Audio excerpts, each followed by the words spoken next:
¿Qué tal? Un saludo desde Córdoba, España. Estamos en la distancia y a pesar de las dificultades que a través del confinamiento hemos tenido en los diferentes países que representamos, pero nuestro Dios es el Dios de lo imposible y también la tecnología contribuye a que ahora se pueda superar distancias difíciles. Muchísimas gracias a los pastores, al equipo pastoral, por invitarme a predicar, aún en la distancia, pero lógicamente con el cariño que sabéis que siento hacia las brigadas y particularmente también a la iglesia, y espero que podamos contribuir a la edificación y al desarrollo, al crecimiento personal en medio de esta situación más que nunca, porque nuestro Dios es el mismo ayer, hoy y por los siglos. Y ningún virus, ninguna plaga va a condicionar el plan y el propósito de Dios en tu vida y en mi vida. La semana pasada sé que estuvo Carlos Fumero predicando, hoy estoy yo, tener cuidado de que no se os llene de españoles en la iglesia, pero realmente para todos nosotros es un privilegio de poder disfrutar con hermanos queridos y familia también cercana a nosotros. Vamos a ir a la palabra y me gustaría compartir con todos ustedes un pasaje que se encuentra en el Evangelio de Juan, capítulo 5, y hace referencia a un pasaje conocido como todos los que Jesús es protagonista y que se desarrolla en el entorno del estanque de Betesda. Este pasaje del capítulo 5 de Juan es un texto inédito en el Evangelio de Juan. No existe ni Mateo, ni Marcos, Lucas, los evangelios sinópticos, solamente en Juan. Y le da un valor y una fuerza también impresionante el poderlo aplicar en nuestro tiempo ahora, precisamente en el contexto de confinamiento como hemos vivido en Honduras y en España durante varios meses encerrado en casa. Ahora vamos a ver la historia de un hombre que estuvo durante 38 años confinado en un estanque. Y ese es el título que le he puesto a la predicación, confinados en el estanque. Vamos a ir al texto bíblico, vuelvo a repetir, en el Evangelio de Juan, capítulo 5, versículo desde el 1 hasta el 9. Y dice así la palabra del Señor. Después de estas cosas, había una fiesta de los judíos y subió Jesús a Jerusalén. Y ahí en Jerusalén, cerca de la puerta de las ovejas, un estanque llamado en hebreo Betesda, el cual tiene 5 pórticos. En esto yacía una multitud de enfermos, ciegos, cojos y paralíticos, que esperaban el movimiento del agua. Porque un ángel descendía de tiempo en tiempo al estanque y agitaba el agua. Y el que primero descendía al estanque después del movimiento del agua, quedaba sano de cualquier enfermedad que tuviese. Y había allí un hombre que hacía 38 años que estaba enfermo. Cuando Jesús lo vio acostado y supo que llevaba ya mucho tiempo así, le dijo: ¿Quieres ser sano? Señor, le respondió el enfermo, no tengo quien me meta en el estanque cuando se agita el agua, y entre tanto que yo voy, otro desciende antes que yo. Jesús le dijo: levántate, toma tu lecho y anda. Jesús le dijo: levántate, toma tu lecho y anda. Y al instante aquel hombre fue sanado y tomó su lecho y anduvo. Y era día de reposo aquel día. Padre, en el nombre de Jesús, oramos que también tu palabra en este momento venga a ser para nosotros palabra de vida y de poder, Señor, que nos haga levantarnos de nuestros respectivos lechos y podamos ver tu gloria. Te pido, Señor, que me ayude a mí como portavoz de tu palabra en este momento. Que tu gracia esté sobre mí, pero también sobre cada hermana y hermano, Señor, que están ahora escuchando esta palabra. Que tú le hables y le ministres por medio de tu Espíritu Santo, para que la gloria sea para ti y por ti. En el nombre de Jesús. Amén. Es interesantísimo este texto.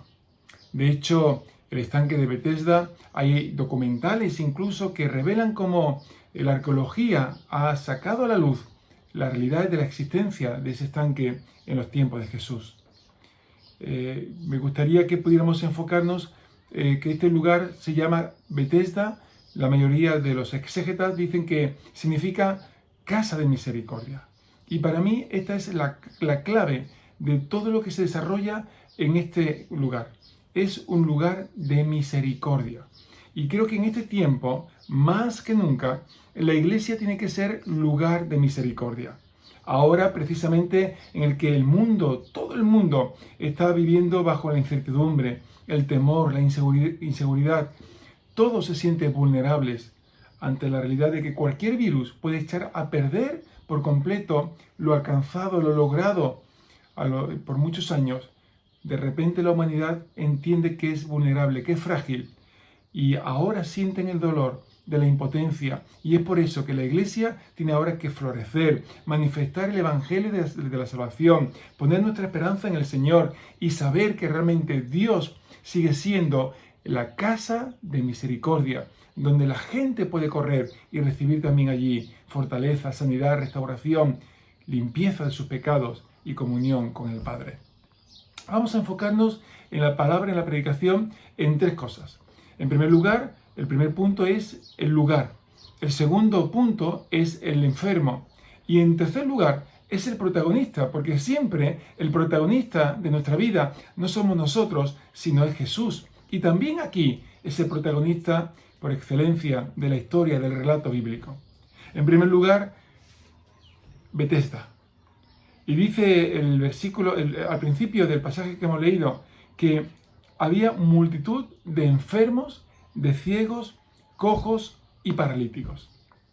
Y aun cuando la casa de misericordia se estaba enfocando hacia los enfermos físicos, pero me gustaría también que pudiéramos enfocarnos no solamente en esos enfermos físicos, sino en los enfermos emocionales y especialmente espirituales. Porque la mayor enfermedad no es la física, el mayor virus no es el COVID-19, la mayor enfermedad del ser humano sigue siendo pecado. Y el pecado provoca en nosotros carencias, y esas carencias evidencian de nuestra necesidad. Y Jesús no va a lugares suntuosos, Jesús no va a palacios impresionantes, Jesús va a los lugares donde estaban los enfermos. Y esto es precisamente lo que dice el Evangelio de Mateo, capítulo 9, que los sanos, no tienen necesidad de médicos, sino los enfermos. Y Jesús iba a donde estaban los enfermos. Así debe ser la iglesia. Va a donde están los enfermos. No esperan que los enfermos vengan a la iglesia. La iglesia sale precisamente al buscar al necesitado en todos los sentidos, físicos y espirituales. Porque la iglesia ha de pastorear su ciudad. La iglesia ha de cubrir las necesidades que hay a su alrededor. Y de esa manera extender el manto de misericordia de nuestro Dios por medio de su iglesia. Betesda era un lugar donde había mucha gente que lo pasaba muy mal. Era un lugar de padecimiento, era un lugar de dolor, era un lugar donde la gente requería la ayuda de otros. Era un lugar donde había expectativas frustradas y fracasadas. Betesda significaba precisamente lugar de sufrimiento, lugar de confinamiento, lugar de dolor. Y es ahí donde Jesús quiere alcanzar su misericordia. Es interesante que Jesús dijo, id y haced discípulos, y en muchas ocasiones la iglesia ha dicho a la gente, ven a mi iglesia, ven aquí al culto, ven al lugar donde yo estoy haciendo la cosa.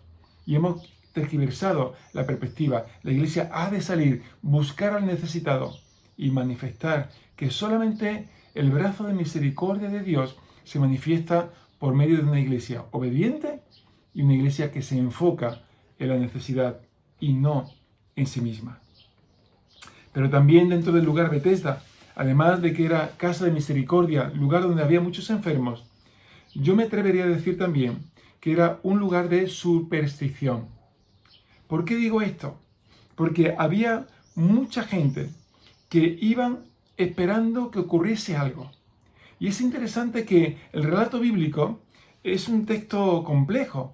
Muchos teólogos se rebanan la cabeza intentando sacarle también el jugo y nos encontramos con que hay incluso un factor que nos hace más difícil todavía la comprensión, porque el versículo 4 no se encuentra en todas las versiones bíblicas. Por ejemplo, si se encuentra en la Reina Valera, pero otras versiones más recientes os daréis cuenta que ha desaparecido del texto. Y es verdad que muchas veces hay algunas versiones que actúan con mucha rapidez y rápidamente borran los textos bíblicos. No, pero en este caso es que hay una inseguridad. Y es precisamente el versículo 4 que dice, porque un ángel descendía de tiempo en tiempo al estanque y agitaba el agua. Y el que primero descendía al estanque, después del movimiento del agua, quedaba sano de cualquier enfermedad que tuviese. Claro, este texto no cuadra con todo el contexto del Evangelio, ni tampoco siquiera con el Antiguo Testamento. No hay un respaldo bíblico a la cuestión de que un ángel viniera y que moviese el agua y que el primero que se mojase pudiera ser sanado. En ningún momento podemos pensar que nuestro Dios es un Dios injusto y que hace su sanidad a aquellas personas habilidosas o que tienen todavía sus capacidades para poder también moverse de su lugar de dificultad y ir al agua. ¿Y qué pasa con los más desvalidos? ¿Qué pasa con los que no tenían la capacidad de moverse? ¿Qué pasaba con la gente que dependían de otros? ¿Estaban condenados a la desesperanza? ¿Condenados a la enfermedad?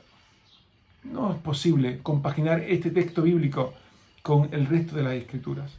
Entonces, algunos teólogos y exégetas comentan con que hubo algún tipo de escriba que en algún momento puso el versículo 4 como un texto en las anotaciones en el margen para intentar explicar lo que el versículo 3 decía. Y el siguiente copista lo que hizo fue cogió ese apunte y lo metió y lo introdujo dentro del texto bíblico, y de ahí la confusión.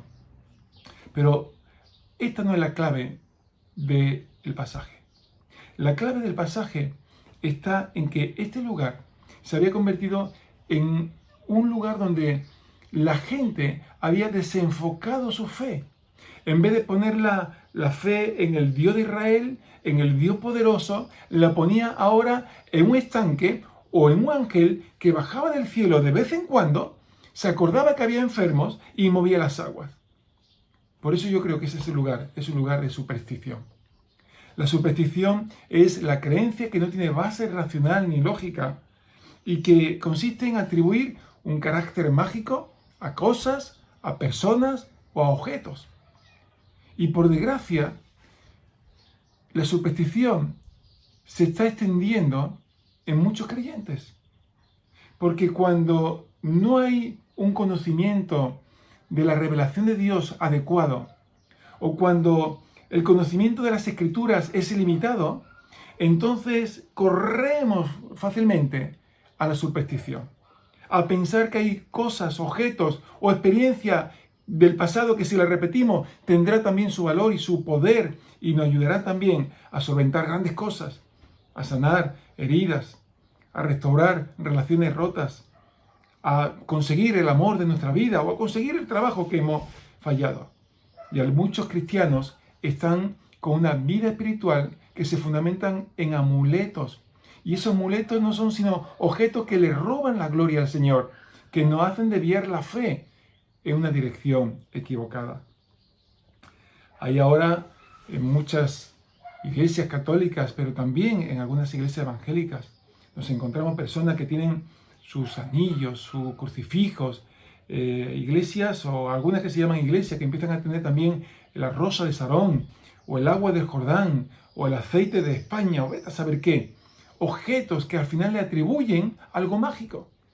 Que si pones aceite en las puertas no va a entrar el virus. Que si no pasas debajo de unas escaleras no tendrás mala suerte. Que si se te rompe un espejo para el que es supersticioso, pues mejor que se muera porque realmente es lo peor que se puede hacer.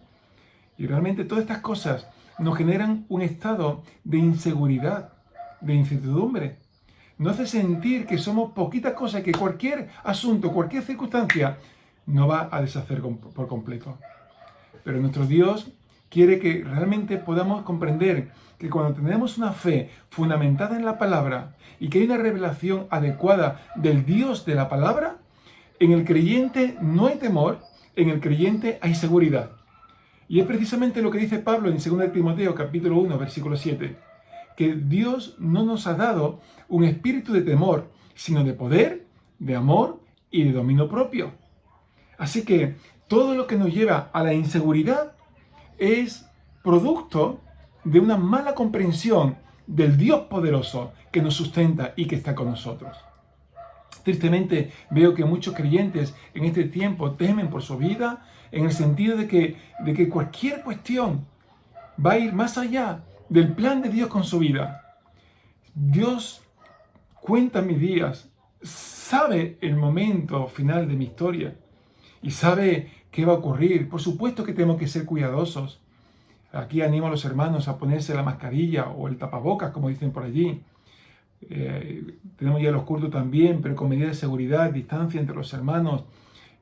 También que se laven las manos con gel hidroalcoholizado. Y buscamos la manera también de preservar al máximo la vida, porque la vida es valiosa y es importante. Estamos ahora en un énfasis de oración en la iglesia y el lema es ni temerarios ni temerosos.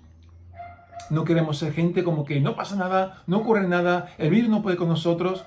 Lamento mucho los pastores irresponsables que han abierto sus iglesias como si nada hubiera pasado y de repente hemos visto pastores contagiados y hermanos contagiados a causa de la irresponsabilidad o de los pastores temerarios. Pero tampoco podemos llegar al otro extremo, de que el temor nos controle, que el temor tome dominio de nuestra vida. Ni temerarios ni temerosos, porque Dios no ha puesto un espíritu de temor, sino de poder, de amor y de dominio propio. La superstición nace como consecuencia de un escaso o defectuoso conocimiento de la palabra del Señor. Y esto lo revela los momentos de presión que hay a nuestro alrededor, los momentos de dolor, o los momentos como ahora, lo que estamos viviendo el confinamiento. Hay una historia en el Antiguo Testamento, en el primer libro de Samuel, que relata cuando los israelitas estaban peleando contra los filisteos. Y como estaban perdiendo la mayoría de las batallas, de repente a alguien se le ocurre algo. Y dice en el versículo 3 que cuando el pueblo volvió al campamento, los ancianos de Israel dijeron: ¿por qué nos ha derrotado hoy el Señor delante de los filisteos? Tomemos con nosotros de Silo el arca del pacto del Señor, para que vaya en medio de nosotros y nos libre del poder de nuestros enemigos. Como estaban perdiendo la batalla, en vez de reafirmar su vida delante del Señor, en vez de confiar en Dios, en vez de restaurar su relación de confianza en el Señor, ponen su fe en un objeto, el arca de la alianza. Y claro que había poder en el arca de la alianza, pero ¿sabéis cómo acaba la historia?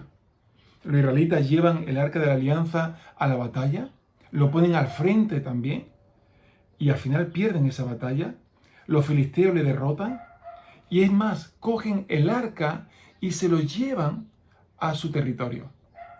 Y ahora meten ese arca en el templo del ídolo Dagón. Y de repente dice que al día siguiente, cuando entran en el templo, ven que la estatua del ídolo había caído, la cabeza había sido como cortada y estaba a los pies del arca de la alianza, como una señal de que ningún ídolo era más fuerte que el rey y el Dios de Israel. Pero sin embargo, los israelitas, aun cuando sabían que había poder en el arca de la alianza, desenfocaron su fe y su confianza y la pusieron en objetos y no en el Dios de Israel.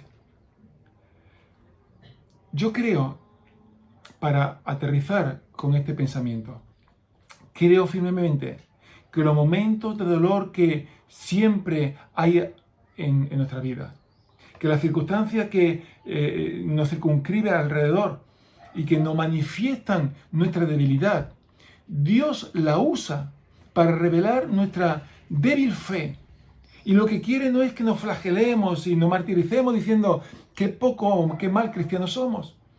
Lo que Él quiere es que nos fortalezcamos en el Señor, que renovemos nuestro entendimiento, que nos afiancemos en la palabra y que entendamos que nuestro Dios es el mismo ayer, hoy y por los siglos. Que ningún virus va a ser más fuerte que la promesa que Dios ha puesto en tu vida. Que ninguna circunstancia será más poderosa que el Dios que te llamó, el Dios que te levantó, el Dios que te sanó, el Dios que te dio comunión y que te perdonó los pecados. Ninguna circunstancia, ni crisis económica, ni enfermedad, ni situaciones que nos lleven a un confinamiento de sufrimiento interior, va a ser más fuerte que el Dios de Israel. Porque dice las Escrituras que Jesucristo es el mismo ayer, hoy y por los siglos. Y las promesas de ayer son las promesas que Dios trae para nuestra vida. Y en medio de lo que el mundo ha sido todo un varapalo, una reacción impresionante en el que todos estamos delante de la enfermedad o de la plaga por igual. No hay ricos ni pobres, no hay poderosos ni débiles. Cualquiera se ha demostrado que puede ser en este momento contagiado. En España sabéis que ha pegado muy fuerte la enfermedad. Casi 30.000 personas han muerto. Es impresionante los cientos de miles y posiblemente millones de personas que han sido contagiados. Historia de dolor increíble. Y en medio de un tiempo en el que parecía que se podía alcanzar las cosas con la fuerza humana, viene para España una situación que demorona a todo el mundo y nos hace ver nuestra vulnerabilidad. Pero como creyentes, depositaremos nuestra fe en objetos, en cosas o en el Dios que no cambia, que no hay sombra de variación en Él, que sigue siendo el mismo en todo tiempo. Hemos visto el lugar. Vamos a ver el enfermo. Dice la Escritura que tenía una larga enfermedad. 38 años, nada más y nada menos. 38 años que llevaba enfermo. Muchos de los que me estáis escuchando en este momento no tenéis esa edad. Este hombre llevaba ese tiempo enfermo. Toda su vida se había girado alrededor de la enfermedad. Dependía de alguien que le llevase a Betesda. Dependía de alguien que de alguna manera lo pusiera también cerquita de la orilla. Dependía de alguien que le diese una limosna. Dependía de alguien que le pudiera retornar a su casa. Cada día se convertía en una odisea. Cada día era como una sensación de planes frustrados, de vida desperdiciada, de expectativas no cumplidas. La enfermedad a lo largo de 38 años se había convertido en él como su propia identidad. Era como que la enfermedad era parte de él, que la enfermedad era su vida y su vida se había enfocado en su enfermedad. Y digo esto por lo que a continuación voy a transmitir. Este hombre progresivamente se va adaptando a la mendicidad. Cualquier enfermo en aquel tiempo estaba condenado a ser un mendigo en la calle. No había seguridad social, no había un sistema de protección. Y el que estaba enfermo y no podía trabajar, pues simplemente lo que le quedaba era depender de la caridad de los demás. Toda su vida se había perdido. Y ahora el anhelo, el deseo era poder recuperar la enfermedad. Y día tras día, a causa de un enfoque inadecuado, el hombre no podía ver el poder de Dios en su vida. Pero me encanta Jesús. Y es el tercer punto. Jesús es precisamente el protagonista de esta historia. Y dice las Escrituras que Jesús lo ve. Jesús toma contacto visual con el enfermo. Este es nuestro Dios. Es un Dios que, como decíamos al principio, no se queda aislado en su gloria, sino que toma forma humana, baja del cielo para estar con nosotros, para evitar en un mundo caído, lleno de pecado, lleno de maldad, lleno de injusticia, hasta el punto que al Cordero de Dios lo sacrificaron en la cruz del Calvario. Ese Jesús pone su mirada en el enfermo y entonces le pregunta: ¿quieres ser sano? Pero Jesús, ¿qué pregunta es esa? Una persona que durante 38 años estaba queriendo ser sano, buscando su sanidad en la casa de misericordia, Jesús le pregunta: ¿quieres ser sano? Y era una pregunta que a Jesús se le escapó.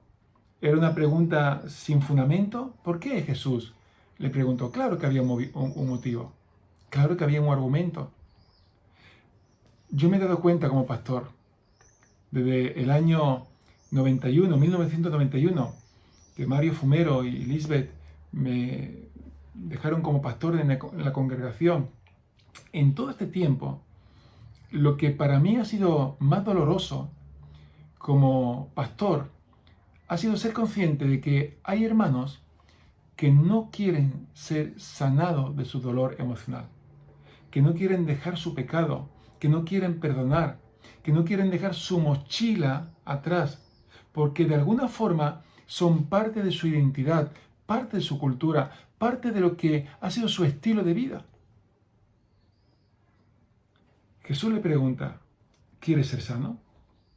La respuesta del hombre evidencia de que realmente no tenía muy claro su sanidad, porque Jesús le pregunta algo que la respuesta correspondía a ser un monosílabo, sí o no. ¿Quieres ser sano? Sí. ¿Quieres ser sano? No. Pero sin embargo, este hombre le dice otra cosa. Y en el versículo 7 es la respuesta. Dice, Señor, le respondió el enfermo, no tengo quien me meta en el estanque cuando se agita el agua. Entre tanto que yo voy, otro desciende antes que yo. La respuesta del enfermo es la siguiente. Nadie me ayuda y otros me lo impiden. Nadie me ayuda y otros me lo impiden. 38 años de enfermedad le habían servido a este hombre para justificar su situación en base a lo que los demás hacían o en base a sus circunstancias. Había desarrollado lo que llamamos ahora el espíritu del victimismo. Todo es culpa de los demás. Todo es culpa de las circunstancias. Todo es culpa de otros. De mis padres que no me supieron amar cuando yo era pequeño. De mi maestro que fue muy duro y que no supo también comprender todo mi potencial. De mi iglesia porque de alguna manera no desarrolla lo que Dios quiere. Y siempre buscamos culpables y buscamos a alguien que de alguna manera pueda asumir la responsabilidad de mi falta de fe. Jesús le pregunta una pregunta clave en su vida y sale lo que realmente había en su corazón.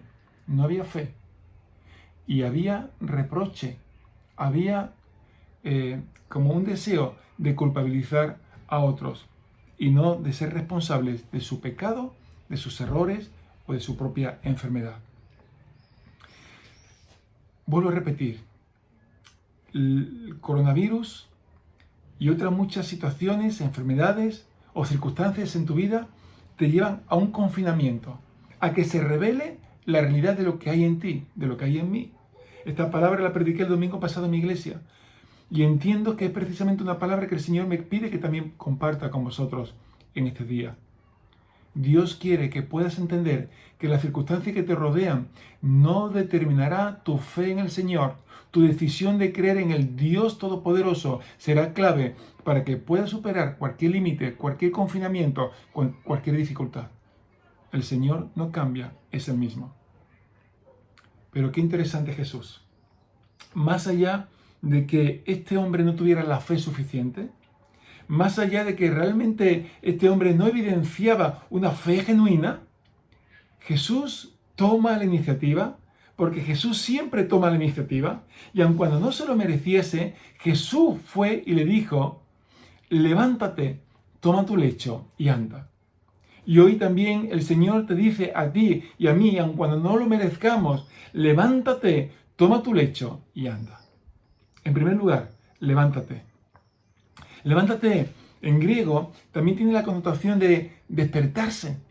No es cuando te despiertas y te quedas en tu cama y sonoliento y de alguna forma te remoloneas, como decimos aquí en España, en las sábanas y entonces intenta también apagar el despertador o seguir de alguna forma durmiendo porque está muy cansado o porque simplemente quiere estar en la cama. Despertarse es ponerse sobre los pies. Y esto es lo que el Señor quiere también que hagamos. Que despertemos del letargo que muchas veces desarrollamos en la vida espiritual, en el que pensamos que la vida espiritual consiste en yo alimentarme, en yo ser bendecido, e ir cada domingo al culto, en recibir para continuar con mis proyectos, con mis perspectivas o con mis planes. Y el Señor quiere que nos levantemos, que nos despertemos y entendamos que la vida natural, la vida aquí en la tierra es corta. 40, 60, 80 años, 120 como yo voy a vivir, pero el tiempo es limitado. Pero lo importante de nuestra vida no está aquí en la tierra, está en los cielos, porque nuestra ciudadanía está en los cielos. el tiempo aquí será temporal, es corto, es frágil. Lo que quiere Dios es que nos enfoquemos en lo que viene adelante. Y mientras tanto, ¿qué? Pues mientras tanto, cumplir la misión, predicar el Evangelio, ser testigos, ser hombres y mujeres que pongamos también nuestra vida, si hace falta, para que la gloria del Señor se pueda desarrollar. Dios quiere que su iglesia despierte. Dios quiere que tú también en este tiempo de dificultad puedas entender el propósito, el verdadero propósito que Dios tiene en tu vida. Y en segundo lugar, toma tu lecho. Toma tu lecho. Lo que durante mucho tiempo controló los movimientos de este hombre, lo que durante mucho tiempo transportó a este enfermo, ahora se torna la circunstancia y es el enfermo el que lleva su camilla, el que lleva su lecho. Si hay circunstancias que te han atado durante muchos años, ahora es el tiempo de que Dios, en el poder del Espíritu Santo, te libere, para que tu vida esté enfocada en el propósito por el cual el Señor te trajo aquí a la tierra. Y deje de soñar cosas que el diablo muchas veces en un mundo caído mete también en la mente de los cristianos y les roba la paz y nos desvían la atención y nos desenfocan. Hay muchos pecados en la vida. Pecados sexuales muchas veces son la mayoría de lo que tratamos. La avaricia, la gula, la mentira, el robo. Y muchas veces identificamos pecados de mucho tipo.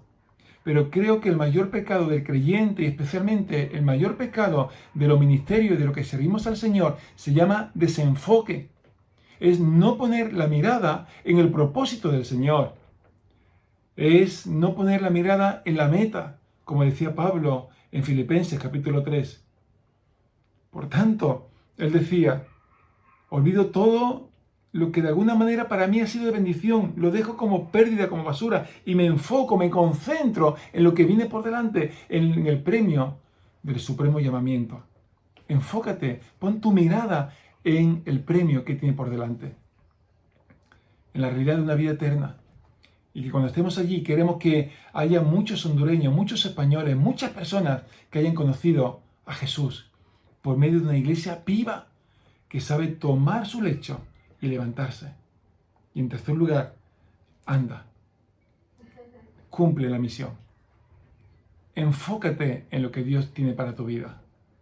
No permitas que la vida espiritual sea algo estancada. No ponga tu vida espiritual en manos de nadie. En nadie que te haya fallado, en nadie que no haya cumplido el plan de Dios, en alguien que de alguna manera te haya provocado daño. No lo permitas. Tu vida es valiosa, tu vida es importante.